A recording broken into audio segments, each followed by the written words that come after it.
لکھا جائے گا. سلامت رہیے بکے اٹھتے ہوئے ہاتھ انہیں سلامت رہے. جب روح محبت ہوگی تو پھر تلوار کی دھار سے زندگی کا حرف لکھا جائے گا. جب روح محبت ہوگی تو نماز کے تقدس کو بچایا جائے گا. جب روح محبت ہوگی تو پھر نماز عبادتوں کی معراج بن جائے گی. جب روح محبت ہوگی تو پھر سجدہ نماز کی معراج بن جائے گا. اس لیے کہ یہ روح محبت، یہ روح محبت محمد کی محبت، یہ روح محبت علی کی محبت، یہاں ضرورت نہیں ہے کہ پکارا جائے، آواز دی جائے، بلکہ روح محبت اس کیفیت کا نام ہے جس کیفیت نے جنت میں کسی کو آدم بنا دیا تھا. روح محبت میں ضرورت نہیں ہے کہ پکارا جائے، آواز دی جائے. روح محبت اس کیفیت کا نام ہے. جتنا مجمع کھڑا ہوا ہے، بیٹھا ہوا ہے، روح محبت اس کیفیت کا نام ہے جس کیفیت نے جنت میں کسی کو آدم بنا دیا تھا، جس کیفیت نے طوفان میں کسی کو نوح بنا دیا تھا، جس کیفیت نے شولوں میں کسی کو خلیل بنا دیا تھا، جس کیفیت نے دربار فرعون میں کسی کو موسیٰ بنا دیا تھا، جس کیفیت نے بیمار ذہنیتوں کے درمیان کسی کو مسیح بنا دیا تھا، جس کیفیت نے سازش کدے ابو جہل و ابو لہب و ابو سفیان کے درمیان کسی کو آمنہ کا یتیم بنا کر، جس کیفیت نے سازش کدے ابو جہل و ابو لہب و ابو سفیان کے درمیان کسی کو آمنہ کا یتیم بنا کر پیغمبر آخر بنا دیا تھا، جس کیفیت نے مرحب کے سامنے کسی کو حیدر کرار بنا دیا تھا، جس کیفیت نے شام کے بد خلقوں کے سامنے کسی کو خلق حسن بنا دیا تھا، جس کیفیت نے ظلم شدید کے سامنے کسی کو صبر حسین بنا دیا تھا، جس کیفیت نے بغاوتوں کے ماحول میں کسی کو سید الصابرین بنا دیا تھا، جس کیفیت نے جہل کے اندھیروں میں کسی کو باقر علم بنا دیا تھا، جس کیفیت نے جھوٹ کی دنیا میں کسی کو جعفر صادق بنا دیا تھا، جس کیفیت نے خیز و خطب کے ماحول میں کسی کو موسیٰ کاظم بنا دیا تھا، جس کیفیت نے اپنی منمانی کرنے والوں کے درمیان کسی کو علی رضا بنا دیا تھا، جس کیفیت نے تقوی میں کسی کو تقی بنا دیا تھا، جس کیفیت نے طہارت میں کسی کو نقی بنا دیا تھا، جس کیفیت نے عسکریت میں کسی کو حسن عسکری بنا دیا تھا. اور جب کیفیت محبت اپنی معراج پر پہنچی تو بندہ خدا نے بھی مظہر اوصاف الہی بن کر وہی رخ اختیار کیا جو رخ خدا کا ہے کہ ہوں تمہارے درمیان نظر نہیں آؤں گا.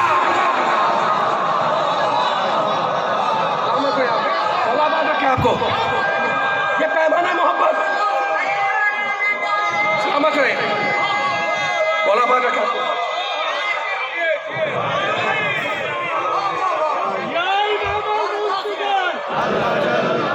ماشاء اللہ.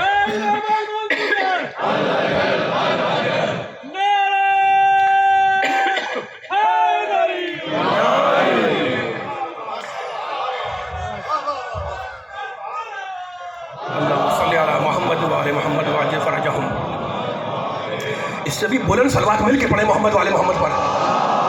صلی اللہ محمد والے محمد وعجل فرجہم.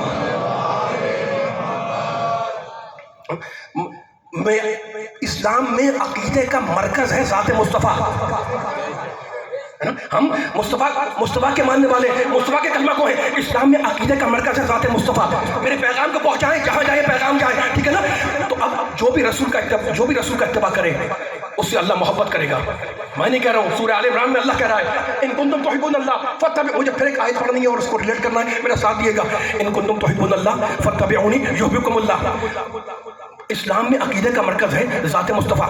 تو جو رسول کا اتباع کر لے اس کے اعمال اللہ قبول کر لے گا، ہے نا. مالک تو نے رسول کو بھیجا ہے نا، رسول کو بھیجا تاکہ اس کے عمل پر عمل کر کے انسان جنت تک چلا جائے، ٹھیک ہے نا. اب پروردگار عالم نے قرآن مجید میں بار بار اتباع کا حکم دیا، اطاعت کا حکم دیا. اب میں وہ آیت پڑھ رہا ہوں، جانا ہے مقام مصطفیٰ تک، ہے نا. لیکن مقام مصطفیٰ تک جانے کے لیے اس آیت کو سنیں اور اس آیت پر جو پیغام ہے قرآن فہمی کا ایک باب ہے جو انشاءاللہ مولا کے صدقے میں آپ کے سامنے پیش کر رہا ہوں. مشہور آیت ہے، ہزار مرتبہ کی سنی ہوئی آیت ہے نا. اچھا تو ہزاروں مرتبہ کی سنی ہوئی آیت ہے. میرے مجمع میں بچے بھی ہیں اور میرے بڑے بھی بیٹھے ہوئے ہیں. ہزار مرتبہ کی سنی ہوئی آیت ہے تو کیا نہیں پڑھی جائے؟ دیکھیں معصوم کی ایک حدیث ہے عظمت قرآن پر، اور یہ قرآن کا مہینہ چل رہا ہے نا. اس حدیث کو ایک مثال سے سمجھا رہا ہوں. اس مجمع میں بچے بھی ہیں، بڑے بھی ہیں، بزرگ بھی ہیں، نوجوان بھی ہیں، ٹھیک ہے نا. جو انسان آج مثلاً 20 سال کا ہے وہ اگلے 10 سال کے بعد انشاءاللہ 30 سال کا ہو جائے گا، ہے نا. جو 5 سال کا ہے اور 5 سال کے بعد 10 سال کا ہو جائے گا. ایسا ہی ہے نا. پچھلے سال جو مثلاً 1 سال کا تھا آج وہ بچہ 2 سال کا ہو گیا ہے نا. اگلے سال انشاءاللہ وہ 3 سال کا ہو جائے گا. اس جملے سے تو کسی کو اختلاف نہیں ہے نا. تو جو جملہ یہ مثال میں دیکھوں کیوں رہا ہوں, جو 10 سال کا ہے وہ 10 سال بعد 20 سال کا ہو جائے, جو 50 سال کا ہے وہ 10 سال کے بعد 60 سال کا ہو جائے. اس کا مطلب یہ ہے کہ ہم وہ ہیں جن پر سے زمانہ گزرتا ہے, بچپنا, نوجوانی, جوانی, ادھیڑپن, بڑھاپا, ہے نا. ہم وہ ہیں جن پر سے زمانہ گزرتا ہے. لیکن میرے امام رضا فرماتے ہیں کہ قرآن وہ کتاب ہے جو زمانے کے گزرنے سے کبھی پرانی نہیں ہوتی.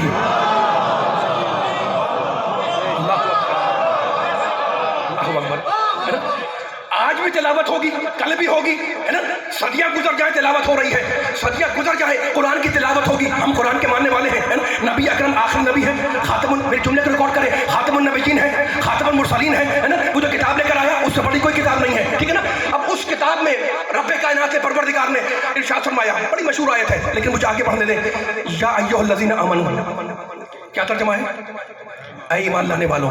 بڑا بہت لائٹ ترجمہ کر رہا ہوں میں, ترجمہ ہے بھی بڑا آسان سا, لیکن ایک پیغام دینا ہے, قرآن فہمی کا ایک باب کھولنا ہے. اے ایمان لانے والوں, اطیعوا اللہ, اللہ کی اطاعت کرو, وہ اطیعوا الرسول, اور رسول کی بھی اطاعت کرو. بس 2 کی اطاعت کرو نہیں. قرآن آگے بڑھا, وَأُولِي الْأَمْرِ مِنْكُمْ, اور ان صاحبان امر کی اطاعت کرو, منکم جو تم میں سے ہیں. میں نے ترجمہ کر دیا, میں نے کوئی دائیں بائیں آگے نہیں کیا. ایمان والوں, اطیعوا اللہ واطیعوا الرسول وَأُولِي الْأَمْرِ مِنْكُمْ, ترجمہ آپ کر لیں. اللہ کی اطاعت کرو, رسول کی اطاعت کرو, 2 کی نہیں. وَأُولِي الْأَمْرِ مِنْكُمْ, اور ان صاحبان امر کی کرو, منکم جو تم میں سے ہیں. کل بھی میں آپ کے سامنے بیان کر رہا تھا نا, تھوڑا سا گرامیٹیکل بحث کی تھی. اب بڑا آسان سا جملہ سننے والوں کو حضرت کیا کر رہا ہوں, بڑے جانتے ہیں, بچوں کو بزرگوں کو بچوں کو سمجھا رہا ہوں میں. منکم, ان صاحبان امر کی اطاعت کرو جو منکم تم میں سے ہیں. من یعنی سے, کم یعنی تم, ہے نا. اولو الامر کون ہوگا؟ قرآن کہتا ہے منکم جو تم میں سے ہے. اب کہنے والوں نے کہا جناب جب اللہ خود کہہ رہا ہے کہ اولو الامر ہم میں سے ہوگا, منکم ہوگا, ہے نا, تو ہم خود ہی بنائیں گے. اللہ کیوں بنائے؟ اس کا قرآن نے کہا ہے کہ منکم وہ تم میں سے ہوگا, ہم میں سے ہوگا تو ہم خود ہی بنائیں گے, ہے نا. اب ان کے جواب میں حدیث نہیں قرآن کی آیت پڑھ رہا ہوں. کیا اعتراض کیا گیا کہ اولو الامر منکم ہے ہم میں سے تو ہم بنائیں گے, اللہ نہیں بنائے گا. بھائی قرآن میں ایک اور مقام پہ اللہ نے کہا, سورہ جمعہ, هو الذی بعث فی الامیین رسولا منہم, اللہ وہ ہے جس نے امیوں میں ایک رسول محمد کو بھیجا. منہم جو ان میں سے ہے. تو جب تم نبی نہیں بنا سکتے تو نبی کا وارث کا بناؤ گے. سلامت رہے, سلامت رہے مولا بابا. وہی جملہ ہے یا علی. لفظ بدلے میں نہیں ہے, فقط ضمیر بدلی ہے, حرف نہیں بدلا. منکم اور منہم, ہے نا, ہم غائب کی ضمیر آ گئی اور منکم حاضر کی ضمیر آ گئی ہے. من تو وہی لگا ہوا ہے نا. هو الذی بعث فی الامیین رسولا منہم, ہے نا. یہ جملہ معترضہ تھا جو سننے والوں کو میں نے ہدیہ کر دیا, صاحبان فکر بیٹھے ہوئے, لیکن پھر ایک جملے کی طرف سننے والوں کو لے کے جا رہا ہوں. تو اطاعت کرو اللہ کی. وقت بہت کم ہوتا ہے لیکن میرا ساتھ دیے گا. اطاعت کرو اللہ کی, اطاعت کرو رسول کی, اطاعت کرو اولو الامر کی. عجیب بات ہے, عجیب بات ہے. مولا مجھے تاثیر دے کہ یہ جملہ سننے والوں تو ہدیہ ہو جائے انشاءاللہ. تو قرآن کا ایک ایک لفظ معجزہ ہے, اس معجزے کو, اس لفظ کی معجزے کو آپ سننے والوں کو بیان کرنا چاہ رہا ہوں میں. اللہ نے جب اپنا ذکر کیا تو کہتا ہے اطاعت, اطیعوا اللہ. جب اپنے رسول کا ذکر کیا وہاں لفظ بدلا نہیں, وہ اطیعوا الرسول, وہاں بھی لفظ رکھا اطاعت, ہے نا. جب اولو الامر کا ذکر آیا وہاں بھی لفظ بدلا نہیں, وہ اولی الامر منکم, ہے نا. یہی عطف ہے اس کے اوپر, اطیعوا کے اوپر ہے نا. تو تینوں کمال ہے, کمال ہے. تینوں جگہوں پر اللہ نے لفظ بدلا نہیں, حالانکہ وہ خالق ہے لفظوں کا, اس کے لیے لفظوں کی کمی تھوڑی تھی. مستقل نہیں, اللہ کی اطاعت, رسول کی اطاعت, اولو الامر کی اطاعت, ہے نا. لفظوں کو بدلا نہیں. لیکن جب میں نے قرآن کھولا تو ایک مقام پہ اللہ نے کہا وَقَضَىٰ رَبُّكَ أَلَّا تَعْبُدُوا إِلَّا إِيَّاهُ وَبِالْوَالِدَيْنِ إِحْسَانًا. میرا ساتھ دے گا, ذرا میرا ساتھ دے گا. آپ نے بڑا میرا ساتھ دیا, اب تک ساتھ چلتے رہیے گا, ٹھیک ہے نا. وَبِالْوَالِدَيْنِ إِحْسَانًا, جب ماں باپ کا ذکر کیا تو اللہ نے لفظ بدل دیا, کہنے کا ماں باپ کے ساتھ احسان کرو, احسان کرو, ٹھیک ہے نا. تو اب کوئی نہ کوئی فرق تو ہے.